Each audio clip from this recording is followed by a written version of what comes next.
What is power? Power is the ability to get other people to follow you and do things. That's, one aspect of power. Power is influence, amassing the ability to amass resources and to bring about change that you want to see in the world. So what is being confused here is attention for power. Hello, everyone. This is Kathy Caprino, and welcome to my podcast, Finding Brave. I've created this show for everyone who longs to create something bold and brave in their life, to rise up, speak up, and stand up for who they are, and to reach their highest and biggest visions. Each week, I'll be speaking with inspiring guests from all walks of business, leadership, entertainment, the creative arts, and the entrepreneurial world. And they'll be sharing their intimate stories of finding brave and offer their best strategies for building your most rewarding, joyful, and meaningful life, business, and career. Here we go. Hello, everybody. Welcome to another episode of Finding Brave. I was just saying to one other guest, in some ways, I think Finding Brave is a little bit like a master's class in life.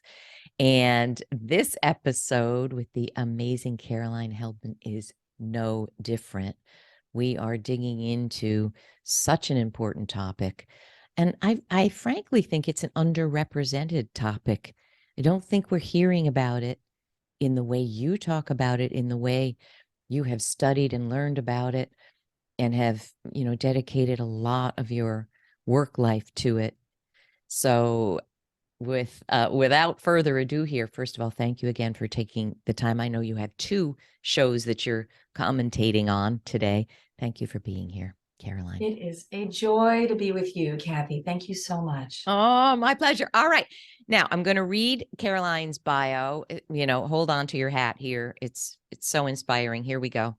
And then I'm going to tell you how I met Caroline, which I love to share on the show. All right. Dr. Caroline Heldman is a professor of critical theory and social justice at Occidental College in Los Angeles, executive director of the Representation Project, and a political commentator of Spectrum and CNN. Dr. Heldman has published 7 books on gender, justice, and politics, and her work has been featured in numerous documentaries, including Misrepresentation and The Mask You Live In. She co-founded the New Orleans Women's Shelter, the Lower Ninth Ward Living Museum, End Rape on Campus. And you can read all this in the show notes as well, because it's a lot, and I want you to know all about these organizations. Faculty Against Rape, and she led the End Rape Statute of Limitations, and that successfully abolished the time limit on prosecuting rape in California. What a monumentous body of work, and so important. Wow. And she's also the board president of the TEP Center, the first civil rights movement in New Orleans, and the chair of the board of Alturas, am I pronouncing that correctly? Institute, a nonprofit fighting for stronger democracy. Sometimes I read my guest bios and I think, what am I doing over here? What am I doing with my life? And you are one of them. Thank you. Thank you again for all you do. And I want to tell you folks where I learned of Caroline, and it's through our mutual wonderful friend, Octavia Gordima, who was on the show, who's written a beautiful book, and you can find that. We will post that podcast episode in the show notes as well. She's wonderful. Good people know good people, Caroline, don't they? I couldn't agree more. She's a connector and an amazing human being, and has written some important work for women in the workplace. It is so true. All right, my dear. Now we are talking about, today's topic is the sexy lie, how self-objectification damages women's lives. I have so many questions even with that. And I want to tell you, after I learned of you, I went and watched your TED Talk, TEDx Talk, which now has, I think, 1.5 million views. I was riveted by every word. And the first question is here, what is the sexy lie? What is going on? What do you want women to understand, and men? What's going on here? Well, and I think I think women probably know, and I'm just going to give them language to talk about experiences. This is what's so fascinating that I've discovered in the 2 decades of working on this. The sexy lie is the lie that being a sex object is empowering. And in my TED Talk, I unpack it in pretty general terms. The book presents hundreds of studies looking at the effects of living in an objectification culture, a culture that values women primarily.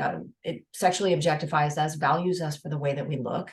Little girls from a very early age learn that our primary value is our appearance. And I present evidence, both theoretical and empirical, that that's simply not the case. So the sexy lie, again, is the lie that this is empowering when it's not. This isn't empowering because the way in which we approach the world is to simplify it. And we simplify it often using binaries, binary thinking. So we sort people into racial categories, age categories. We simplify the world in this regard in terms of the subject-object binary. And sexual subjects act and sexual objects are acted upon. So in our culture, and I'm simplifying this, it's a little more complex than this, but men get to be sexual subjects. They get to be the choosers, the pickers, the people they're supposed to be, in fact. And this isn't blaming men. I'm critiquing a cultural system that gives them a specific role. And women are acted upon, right? And so we are constantly giving away our power because we place our core values. We are taught to place our core values on something that A, we don't really control, and B, always puts us in a subordinate position. Because the thing about being a sex object, if you're in the subject-object binary, if you're in the sexual subject, you're a sexual subject and you get to choose and you're a sexual object and you're acted upon, it doesn't matter how valuable a sex object you are, you're still always in a subordinate position. So it's just basic, just thinking this through. We are giving our power away constantly by viewing ourselves, by buying into this system. But then, if that argument isn't convincing, because for a lot of folks who are like, yeah, but sometimes it makes me feel good. Sure, it does. In a culture that values that, you can get some short-term gain. But the real kind of evidence that this is harmful to us is that the more women buy into this idea that we should be sexy, that we should be sex objects who exist for others, the more likely we are to have a host of problems. So we're more likely to be depressed, hate our bodies, have sexual dysfunction, engage in habitual body monitoring, which takes a lot of time, where we're constantly thinking about our bodies. We're more likely to have eating disorders. We have lower confidence. We have lower political efficacy, which is a belief that your voice matters in politics and you have power there. I've even found a correlation with GPA. So we know that the more likely the more you internalize this idea that you're supposed to be sexy for the outside world and that your appearance is your primary form of value, the less happy you are. The more you have mental health issues, the more you have issues moving through the world in terms of politics and activism and professionalism and confidence. So this is a book that takes, again, literally hundreds of studies that have looked at some aspect of this and presents it in a way that's digestible. It's not going to put you to sleep. Holy cow. I have so many questions. So, I just wrote The Most Powerful You, and I want to ask you this question. You're going to give me an answer that no one else can give me. How do I want to put this quickly? What I've seen in working with thousands of women around the world, and we're talking mid to high level women with supposed leadership power and impact, what they were missing are 7 aspects of power. They're power gaps. But labeling the book The Most Powerful You has done a disservice to it being a bestseller, I'm going to be honest, because women shun the word. They shun the concept, and they shun they shun what? They shun having power. And when I did a poll, something like 1,600 people answered. Women said, I don't want power. I said, what do you want? They said influence, impact, making a difference. I said, I hate to break it to you, and I don't mean to sound snarky, but you can't have those things without power. Now, I understand why women shun power, don't want to have it, because they think of it as harsh, abusive, aggressive, cruel. So even on one of my courses, a very senior woman said, I'm afraid to be powerful. I don't want to put anyone off. And I said, hang on, hang on. So I think our whole culture defines power in a negative way, but particularly women who've been under the thumb of power. That was a long diatribe, but I'm really interested to know what you think about what I've just said. And do you see it that women in some way shun grabbing control of power? And I do want to define it. You can be spiritual, you can be compassionate, you can be loving, you can be gentle, and you can be powerful at the same time.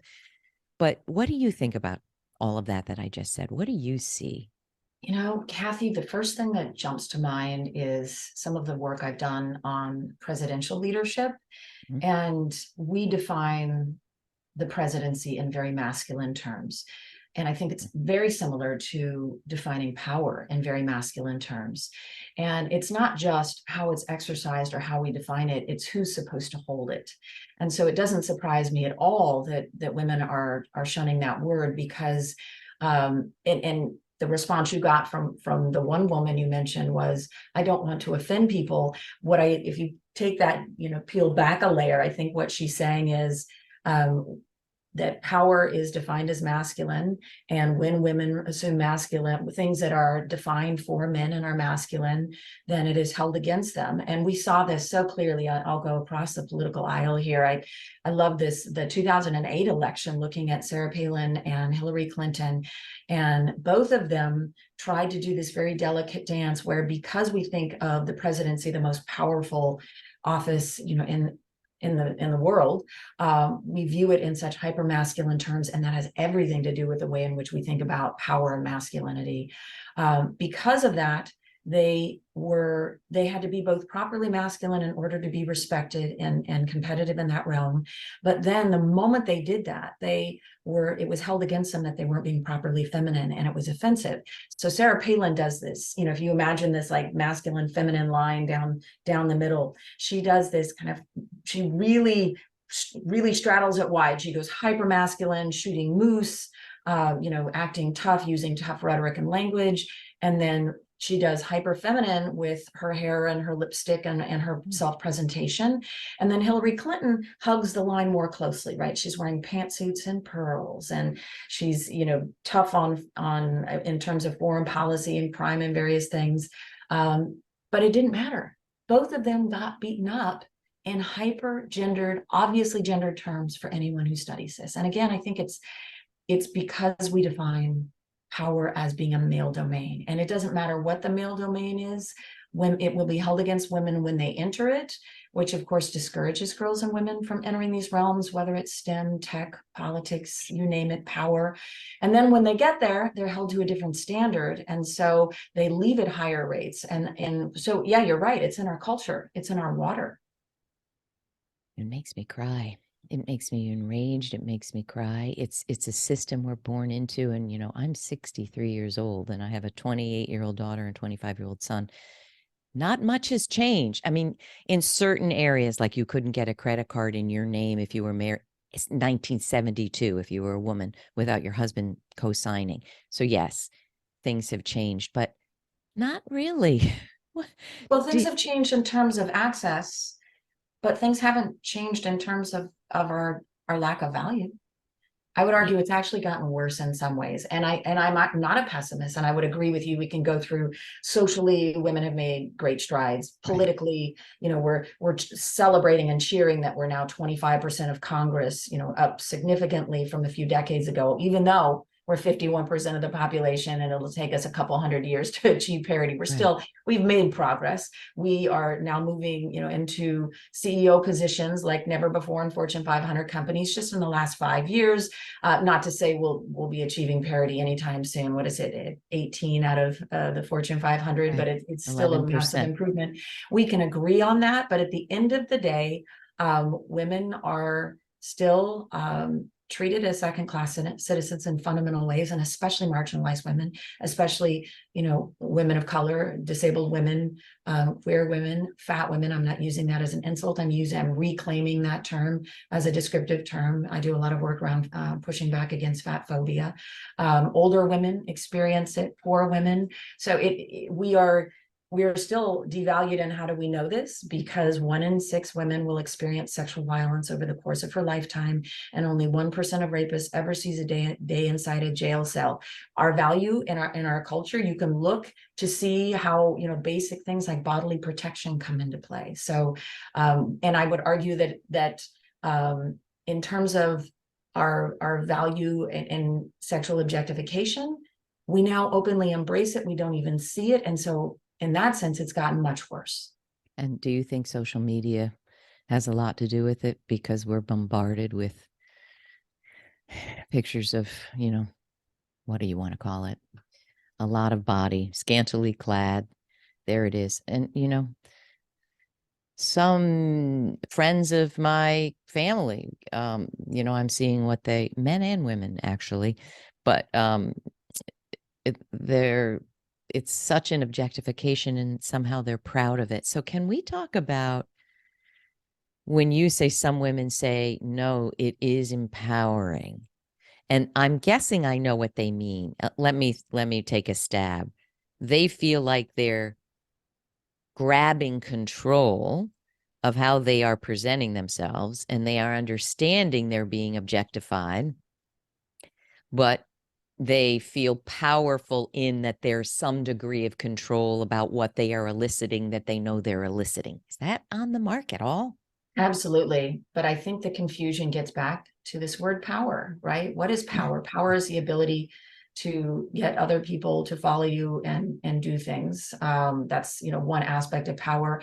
Power is influence, amassing the ability to amass resources and to bring about change that you want to see in the world.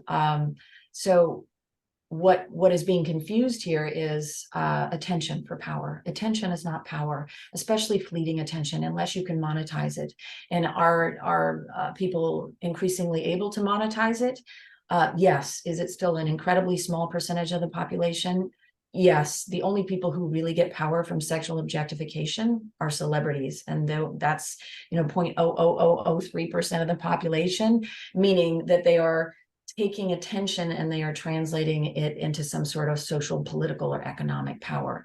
But at the end of the day, it doesn't matter if you do benefit from it, which I would argue almost nobody does, even though they feel like they do. And at some point it's going to hit them that the system is stacked against them, and the thing they thought was benefiting them was actually harming other women, and now it's harming them, because in a rigged game where your body is your value, everybody ages out. It is an absolutely rigged game. It's capitalist, it's patriarchal. The bigger the gap, right, between where you think you need to be and where you think you are, the more products you will buy. This is by design. It's not by accident.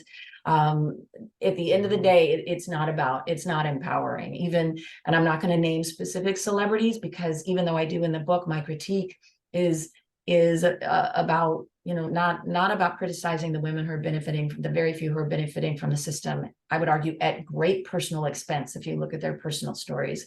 But it's about critiquing the system. It really is. It's about saying, hey, as you pointed out, Kathy, we're born into this culture, and it does not serve us. It does not serve girls and women to place their primary value on their body when bodies age, and you age out of being a sex object. Maybe you never were one. It also upholds a really insidious, the flip side of this, an insidious system of fat phobia, which is dominant in our culture, where I will just take a step back and say everything we know about fatness is wrong. You cannot tell a person's health based upon their body size. It's absurd if you actually do any amount of research on this.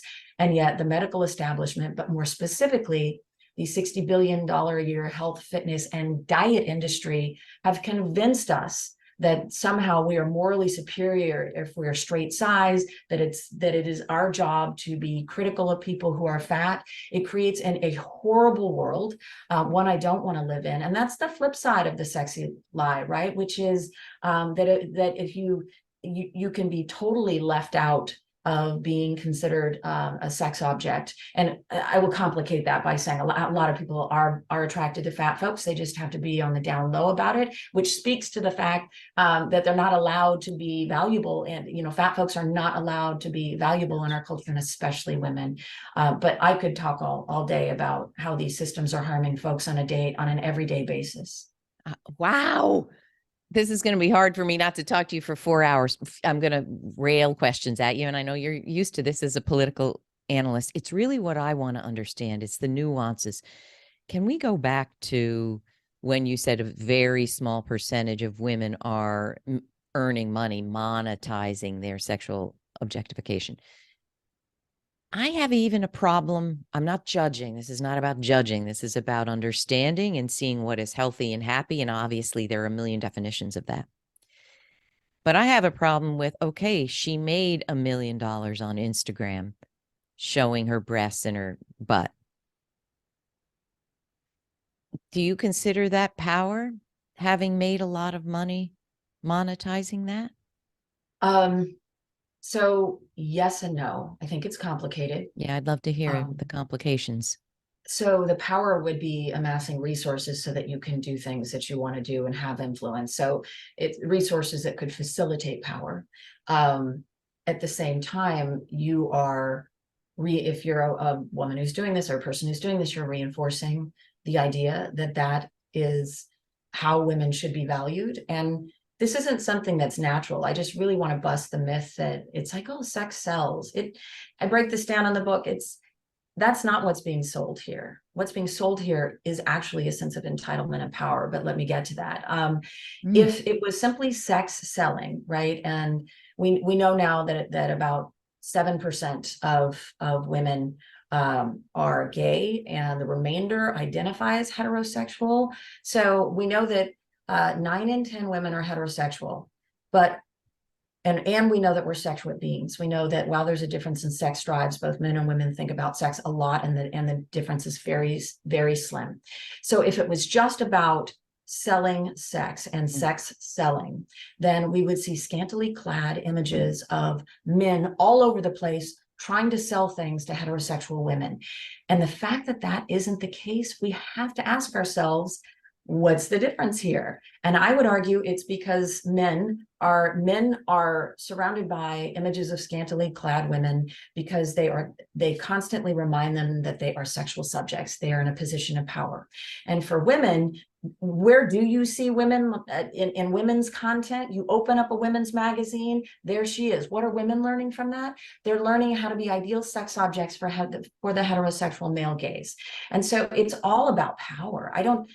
So when I break this down and I think about a woman who has made a lot of money with her body in that way, she is making money, that one human being making money for herself, capitulating to the male gaze in a way that is reinforcing male power that comes at tremendous expense to her in her everyday life in other ways, and perhaps even in terms of eating disorders and things that are directly related to it.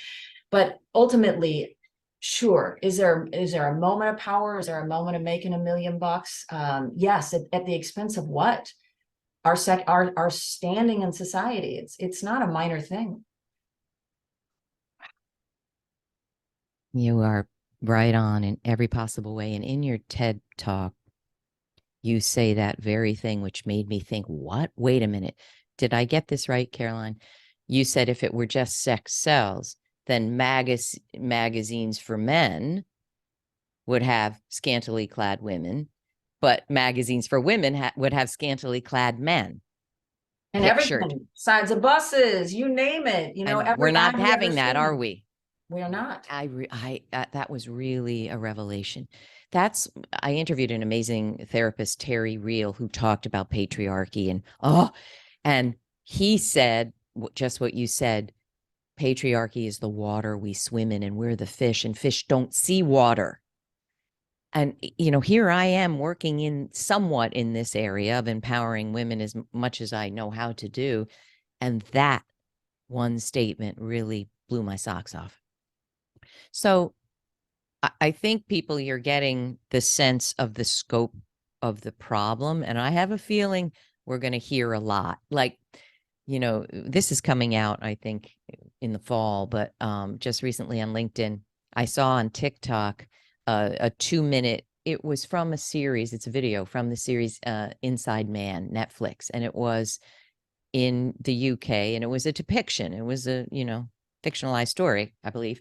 And it was a young guy sexually harassing a young woman of color in the subway. And, it was harassment and close to assault, and not one person helped. And then one woman recorded him on FaceTime Live and said, "Police, if you're watching, please come." And they were at the station. Well, it went viral on my LinkedIn, 150,000 views and a lot of comments. And here are two guys saying things like, "I think this is outrageous that they're taking a show and trying to create the image that this is real," meaning it's not real.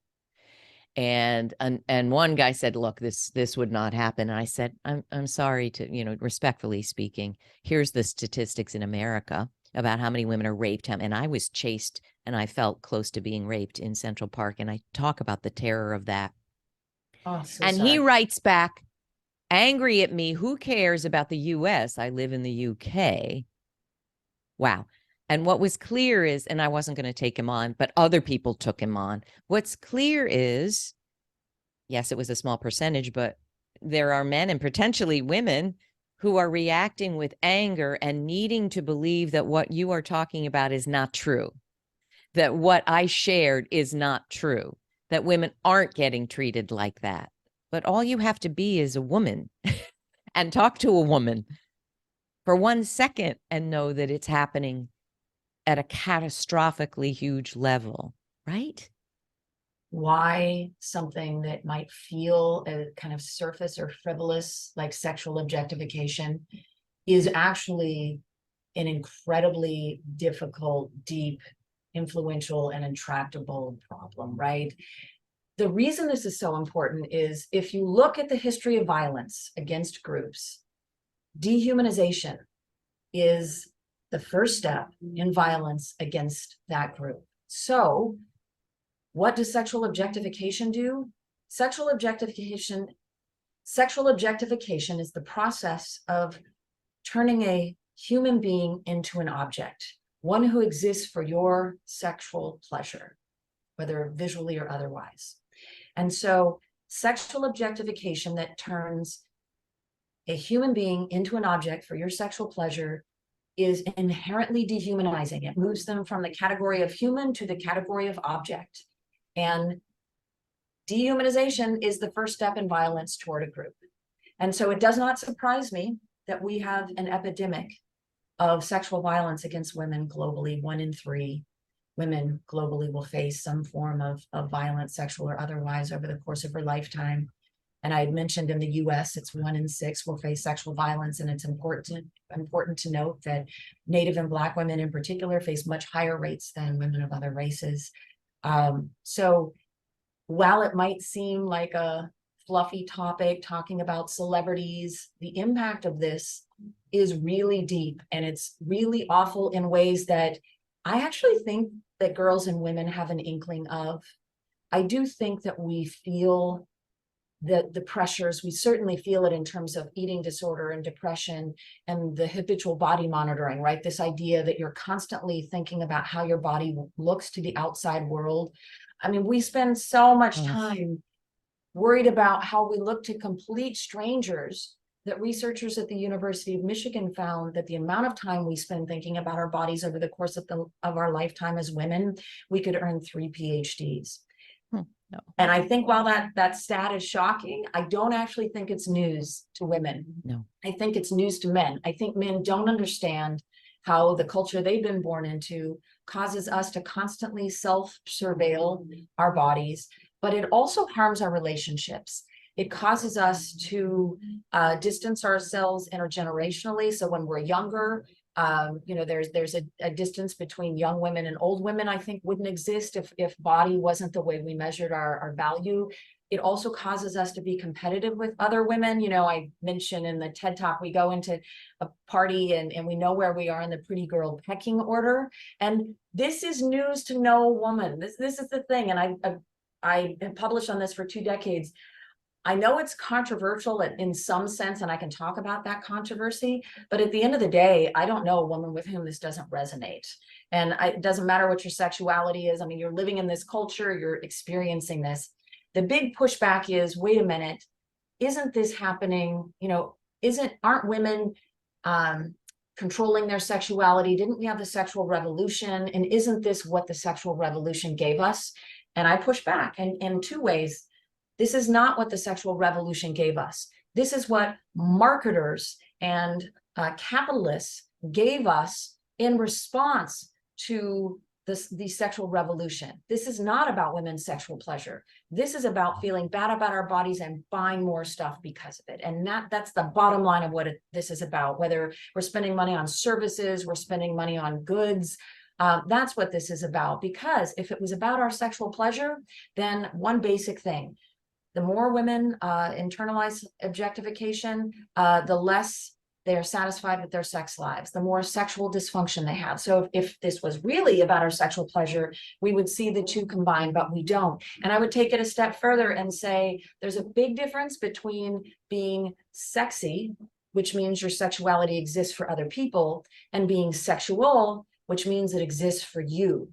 So what we have done is girls and women have learned, and especially with the rise of porn and social media, and we can talk a bit more about that if you want, but especially with the rise of porn and social media, girls and women have learned to confuse being sexy, which is their pleasure, their sexuality existing for others, and being sexual, which means it exists for them. So when you talk to young women, as I do frequently in my classes on sex, I teach classes on sex, what we end up unpacking is that they very much center, if they're heterosexual, they're very much centering male heterosexual. What I find is that these young women are prioritizing male sexual pleasure in sex acts. And the way that they view their own sexuality is through this lens of whether or not he liked it. And of course, I'm talking about heterosexual hookups here, but it is shocking to me how much women have deprioritized their sexual pleasure. And I think it has everything to do with the idea that we've been asked to make our sex about other people and for other people. But maybe it's not shocking because we live in a culture that deprioritizes women's sexual pleasure, from porn, as the primary sex educator now, the money shot and the amount of, just what passes as sexual pleasure in porn for women is not actually fun for most women in real life. And so we actually have a big epidemic on our hands. I hear more and more from young women in my classes that they're afraid of sex. And I think something has happened, and I know I'm going down a rabbit hole, Kathy, but something that has happened that the adults have not picked up on, and by adults, I mean like folks over 30, that we're unaware of, is that porn has actually redefined what sex is for young people, to the point that the sex that you and I think of when we're thinking of, having sex, that is now not called sex, it's called vanilla sex. Good grief. So what does that tell you about what the norm is? If you have to label the sex that you and I think of as vanilla sex, that means that violence in sexual acts, choking, spanking, slapping, has been normalized. Now, with that said, I'm not critiquing BDSM, which is more consensual than other. People think of it as being this thing over here, this kink. It's actually way more consensual than everyday sex that folks have that aren't engaged in that community. That's not what I'm talking about. I'm talking about the fact that it's become so normal that a lot of the young women, I'm hearing from them in focus groups and in my classes, are simply afraid to have hookups because they don't know if they're going to be choked without consent. They don't know if they're going to be hit or slapped. And that is the world that we have bequeathed to Gen Z and Gen Alpha coming up behind them, because we haven't done a good job of regulating both the content and access to porn. A question about this one thing. What are the statistics about the percentage of men under 30 watching porn and the percentage of women? Are women watching it? I know they the surely answer. are, Kathy. That is a great question. So about 80% are watching, in that age group, about 8 in 10 men are watching porn on a regular basis, and about 3 in 10 women are watching porn on a regular basis. Are they watching the same kind of porn? There is a lot of overlap. So I'm not going to mention the names of these companies because I don't want to promote them in any way. And I will say I'm not somebody who's anti-porn. I'm anti-mainstream corporate porn. I do think this can be done right. I don't think it's being done right. But gonzo porn, the fastest, most growing, most popular type of porn, is consumed by both men and women. And in gonzo porn, about 2/3 has some form of verbal or physical violence aimed at women, and about 48% has ATM, which is ass to mouth. So you'll see a penis coming out of someone's rectum and going into a mouth. So she's literally eating shit. I don't know if we can curse on this. You Go can ahead. cut that out. But about half is showing that in the gonzo porn genre. Yeah, it's pretty popular, and it's important to note that there's a physical toll here too, which is at about over half of porn performers in the most popular videos. She has to go and seek medical treatment after the fact. So we could get into what's in porn. If you haven't seen porn lately, it is not your parents' porn. Great question about whether men and women are watching the same thing. There's definitely some overlap, but men are much more likely to be consuming violent porn. I want to cry because my world has been how women are dehumanized in the corporate world or in the world of work. And, it's my life's passion to help women thrive and advance. And when you're talking about this world, while it's astounding in its specificity, it's remarkable in its universe. What's the word? In how universal it is. It's the same story. It's the same story. So it's the story of patriarchy. It's the story of patriarchy. So I want to ask you, because I think anyone listening, and I believe any man with a heart and a soul and a mind, will have a reaction, a negative reaction. Not to resist it, but hopefully to hear it and start to understand. I just want to give one example quickly. Then I want to ask you, what do we do about this? But I remember when I was pregnant with my first child, Julia, and I gained 40 pounds, and I walked into a party, like you said, where you are in the pretty girl pecking order. And I would get looks typically. The weird thing was I was literally invisible. Yeah. I'd never known what that feels like. Literally, I wasn't in the room. People looked right through me, being 40 pounds, huge. It's a small thing, but it's like, when actors put on they call it a fat suit. I don't know if they call it that any longer, but how different it is when people perceive them. It's so remarkable because you haven't changed. It's still you with 40 pounds more, and the world isn't even noticing you. It's just horrific. It's horrific. Now, in my world, and I want to ask you if this relates, when I say to women they're being punished when they speak up, yes, assertive, confident women, the research upon research shows they're viewed as less valuable, less competent, less desirable in the workforce, less effective. But I say to them, we can't let that stand. You can't back off and say, well, I'm not going to speak up assertively. We have to become different. We can't flow with this tide. What do you say? What can every woman who hears this and thinks, yes, this is what's happening?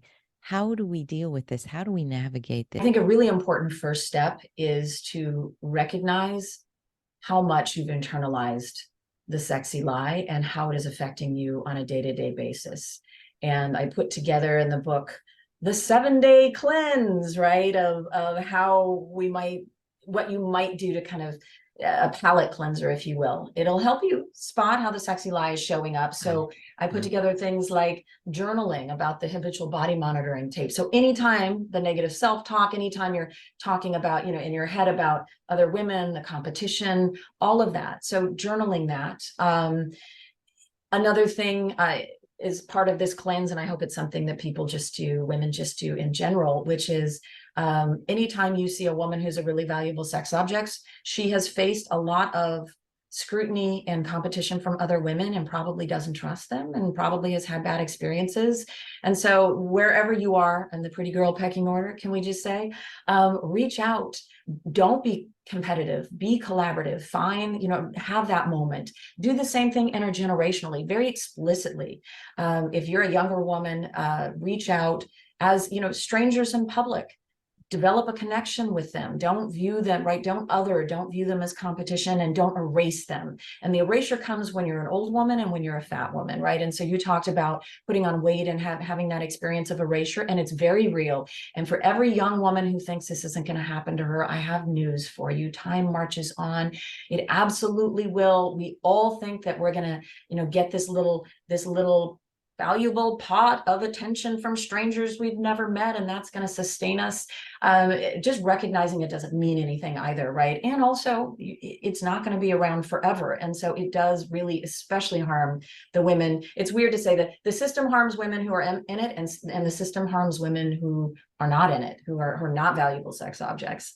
I also have ideas for appearance, like limiting your mirror time to 10 minutes a day, doing the bare minimum with clothing, makeup, accessories, you just going for 7 days and don't purchase any beauty products or clothing, beauty services, accessories, and see how much that's been a part of your life and defining who you are. And then physicality, right? A basic thing.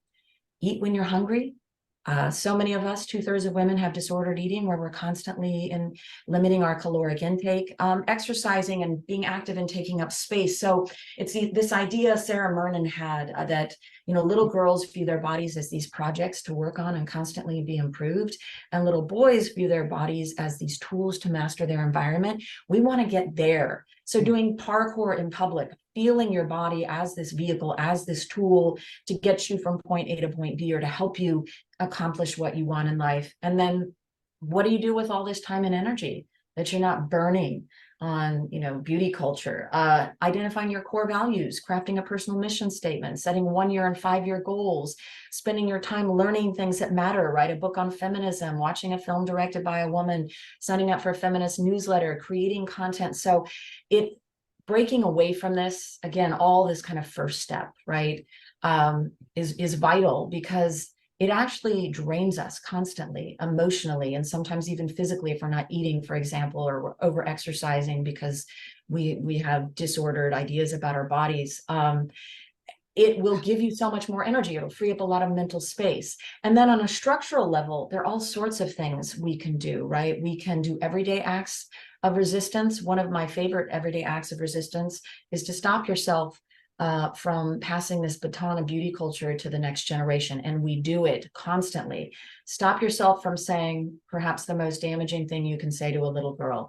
Oh, you're so pretty. That is one generation passing that baton to the next generation and telling her that her body is her most valuable asset. It's the number one thing we say to little girls, right? And what do we say to little boys? You're so strong, you're so capable. What do we want to say to her? Compliment a choice she's made about what an activity, or ask her questions about herself, rather than these kind of, these really destructive, seemingly innocuous, but very destructive passage of beauty culture from one generation to the next. You can also, occupy spaces, take up space. We talk a lot about man spreading.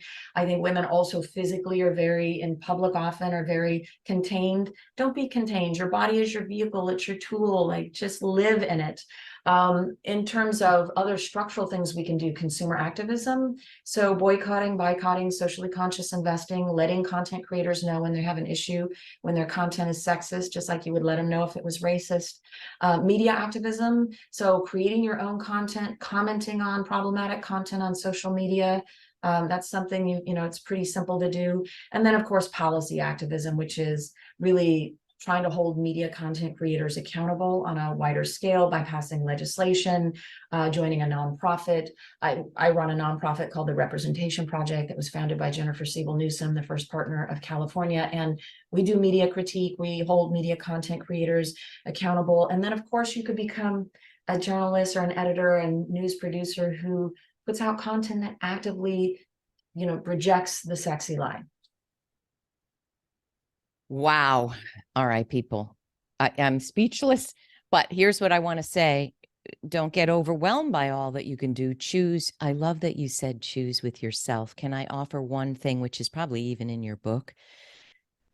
Years ago, when I was in therapy over my unhappy career, my therapist, spiritual psychotherapist, said, I sense that you're a very judgmental person. I don't mean, I don't mean negative, but everything is judging. This is good. This is bad. She's pretty. She's not, I'm not around looks per se, but judging. And he had a Buddhist bent, and, judging can be the death of peace.